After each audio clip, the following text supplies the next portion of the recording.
travelers to a stay-at-home vlog. Today we're going to be making a Paula Deen inspired dinner. I don't know if you guys remember, but the last videos I went to Paula Deen's and we bought some of these mixes.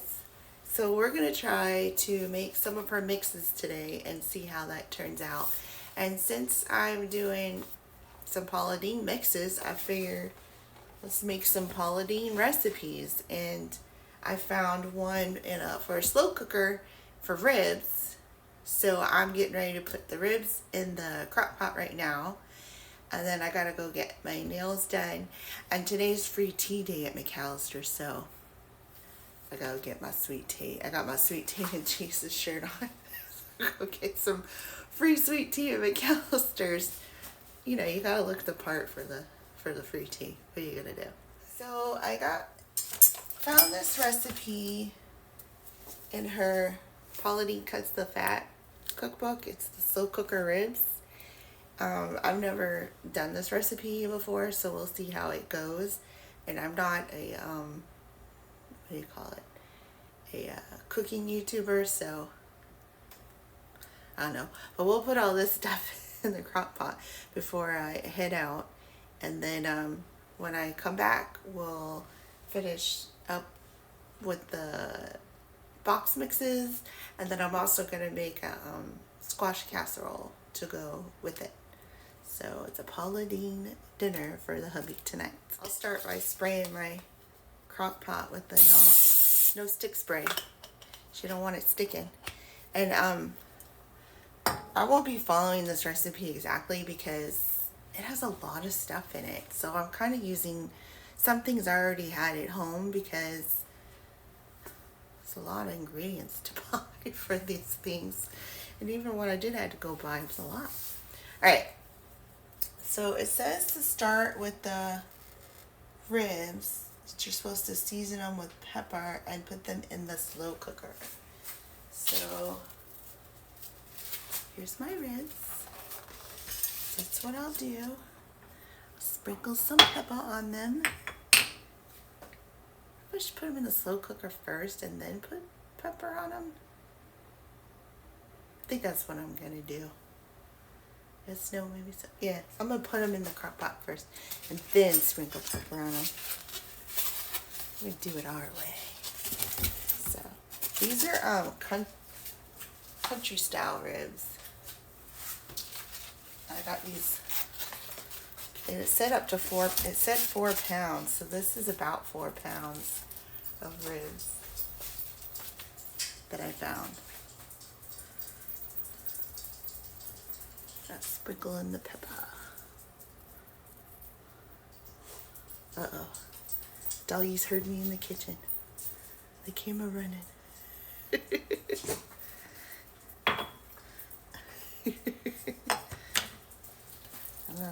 Dogs, they always know when you're in the kitchen. Alright, I'm gonna rub that pepper on these and spread them out.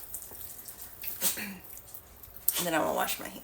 Basically, the recipe says that you take all the other ingredients and whisk it in a bowl, and then you pour it over the ribs and cook it on low for 8 hours. So that's what we're gonna do. We're gonna put the rest of them in here and whisk it up, and then pour it over and cook. And then I'll go get my nails done. Alright, I dumped all the ingredients in the bowl. It's half a cup of orange juice, half a cup of soy sauce, half a cup of red wine vinegar, a half a cup of chicken broth, a half a cup of ketchup. And then it has 2 tablespoons of brown sugar, 2 tablespoons of Dijon mustard, a tablespoon of ginger, a tablespoon of chili powder, a teaspoon of garlic powder, and then it's supposed to have orange peel, but oranges aren't in season, so I dumped some orange marmalade in there. 2 scallions, and that's what I bought the scallions for at the, you can see them in there, at the farmer's market. the other day. If you didn't see that video, I'll link it down below. I needed them for the ribs. So now I'm gonna whisk this up and then just pour it over my ribs and put it on low for 8 hours. Back from getting my nails done, they're all shiny and pink. And I also got my free tea at McAllister's, which we were there around 4 o'clock. I was really surprised that it wasn't busy. Maybe it was like a lull time, but it's free tea. Like, take advantage. It's free iced tea. Me and my girlfriend got the free iced tea. I've already fed the dogs, and I'm back to cooking the Paula Deen meal. I'm going to be making her squash casserole, which I usually do this on Thanksgiving. And it's with summer squash, and that's not even at summertime. So, like, I'm going to make this when they're actually in season. So I have to start by shredding some cheese. We need 2 cups of cheddar cheese. Now I'm going to start slicing up my summer squash I got at the farmer's market the other day, and I feel so grown up and accomplished. I went out, made a plan for a meal, went to the farmer's market, bought some fresh produce, you know, adulting.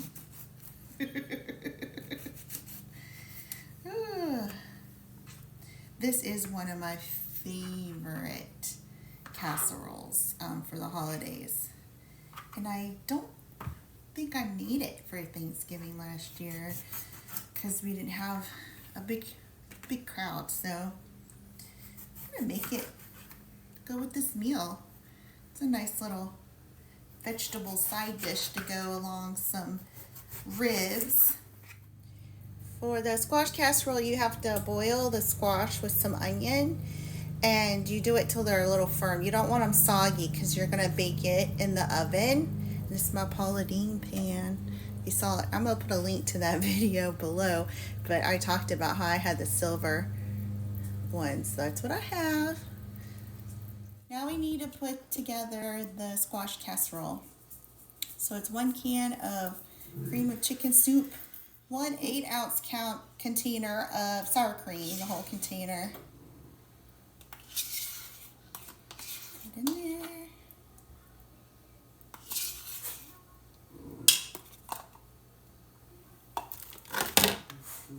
And then a bar of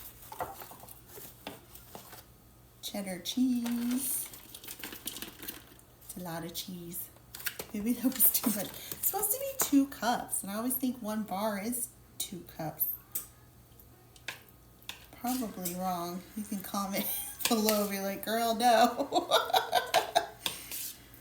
You eat too much cheese.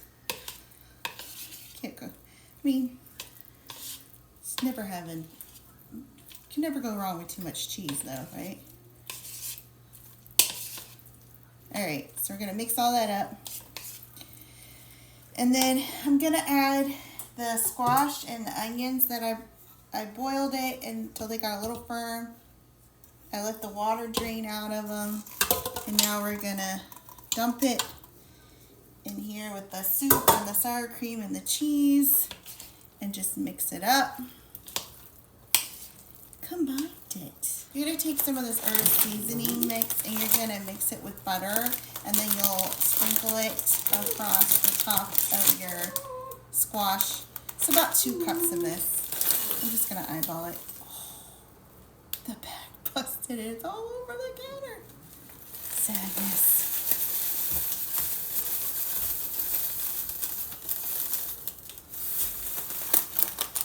Alrighty then. Alright, so I'm just going to use a fork and get the butter to coat all of the herb seasoning, and then you sprinkle it on top of the casserole, and then you bake it. In a previous video, we were at Paula Deen's and we bought some of her mixed box packages, and we're going to try to make the box packages that we got. And I'm gonna use my reading glasses because I'm gonna be honest with you guys, I didn't do it when I was putting the ribs in the crock pot, and I read the garlic powder too wrong. I thought it was 1 tablespoon. It was 1 teaspoon, but luckily I always cut it in half. I don't like what it always suggests, but still, there's a lot of garlic powder in that, and I hope it tastes okay. Fingers crossed. All right, so we're gonna start. Well, you know what? I probably need a measuring cup. This doesn't say, like, for her original biscuits, and it says 2 cups, but it doesn't say how many biscuits it makes, and it's just me and Harold, so I don't know. I think I might cut this in half. All right, so the recipe says 2 cups of the mix to 1 cup of buttermilk. I'm cutting it in half, so I did 1 cup of the mix to 1/2 cup of the buttermilk, because I've made like box cornbread and biscuits and stuff before, and they're usually not good warmed up the second day, and I don't want to waste it.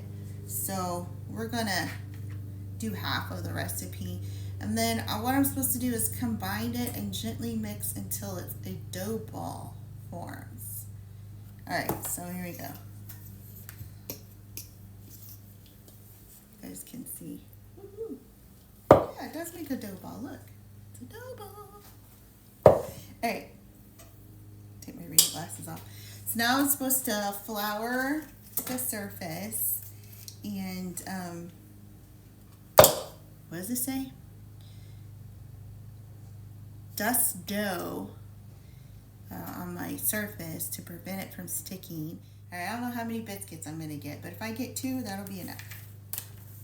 So let's try it out. I'm gonna dust the surface and get this dough ball.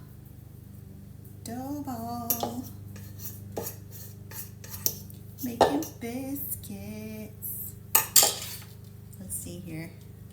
Okay, I have a very small counter space, so I'm trying to make it work. All right. Sticky. I'm gonna pat it out. Doesn't say butter or anything. Like, it's Paula Deen. You'd think there'd be some butter in this biscuits. I actually might melt some butter and like put some on top before I bake it. That's what I do with the biscuit biscuits. Back in the day when I used to make those biscuit biscuits, I would put some butter on top. I mean, there's nothing wrong with a biscuit biscuit. Okay, here's my dough ball. And now I'm supposed to cut it into little biscuits. Maybe I can get 4. I think I can. If I go this way and this way, I'll get 4 biscuits. That'll work. Here's my biscuits. It said to have them laying next to each other on a pan. And I did brush the tops with butter since I have to melt butter for some other things that I'm making. So hopefully it turns out good. Gonna pop them in the oven. Last is dessert, and we're gonna do this ooey gooey butter cake. It has a lot of directions, so we have to blend a cake mix, an egg, and the butter. I already have the butter melted. Let's see. I haven't opened this up. Let's see what it's like on the inside here. There's two packets. So this is the filling.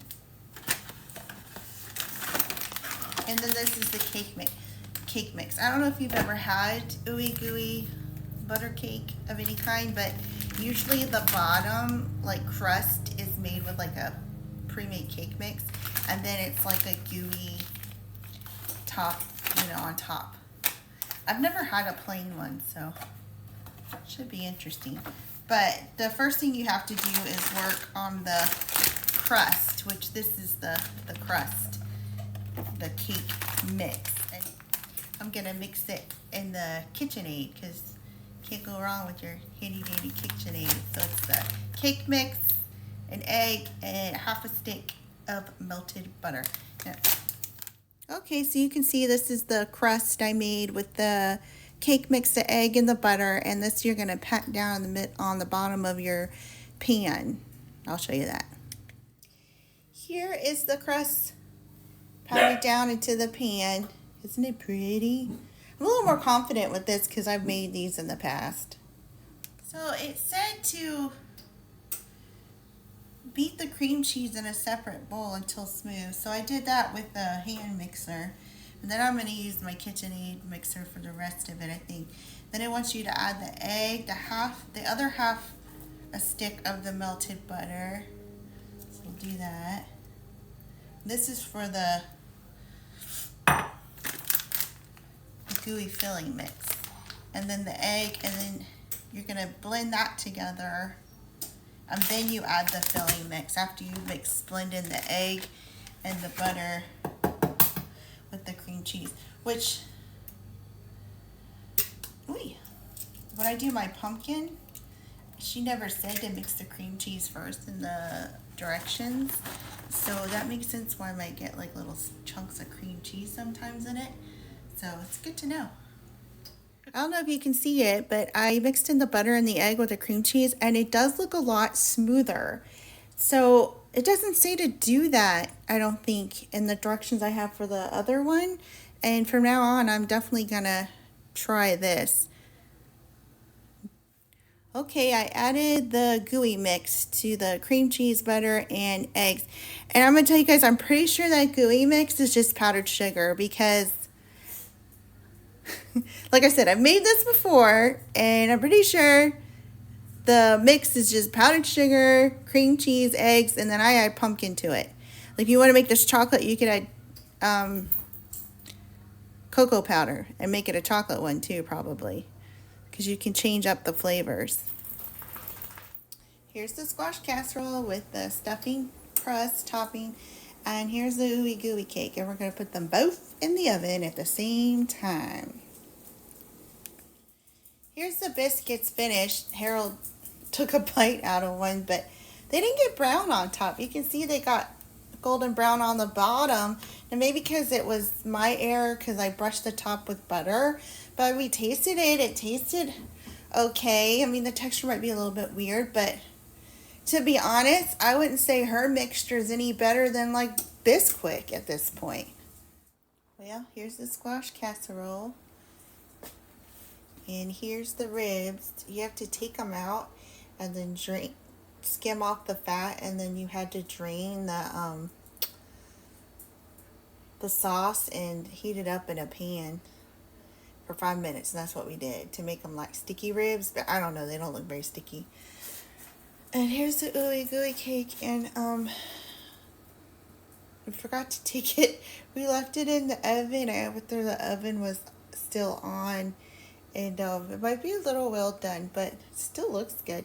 Actually, I mean, that's what it looks like on the box, so might not be too burnt. We'll see. Here's my plate, my squash casserole, the ribs, and the biscuit. Let's give it a taste. All right, we'll try the squash casserole first.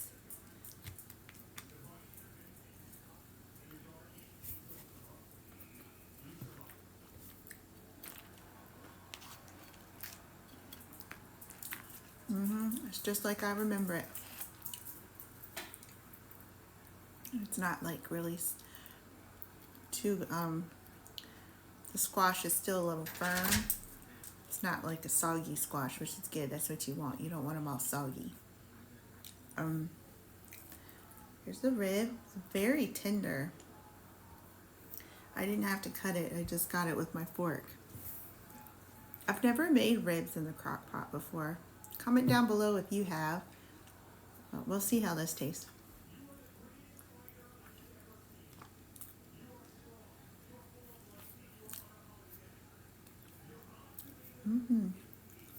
It's very tender, very soft.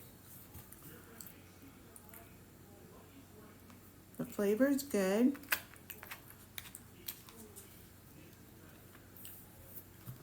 I would do it again. I would try making ribs in the crock pot again. It took a long time though, but it's, you know, it's a hot summer day, so it's saving on heating up your house and having it in the oven for a long time. So it's a good way to go this summer.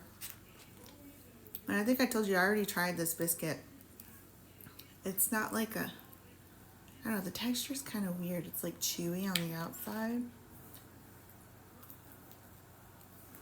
That might be my fault because I put butter on top of it. It doesn't say to do that.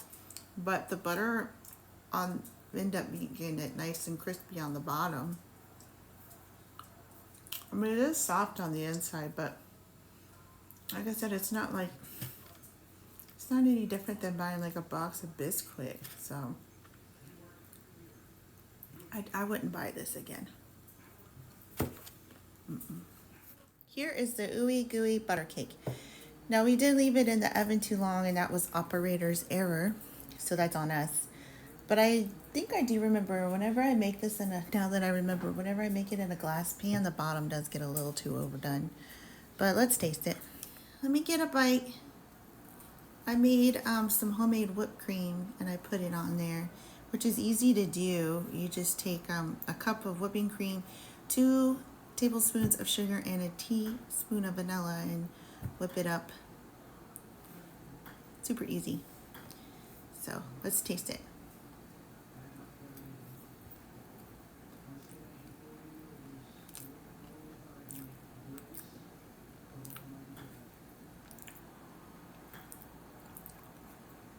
It is buttery. Kind of reminds me of shortbread. It's a little more chewy than it should be, but that's our fault. If I taste just the gooey part on top.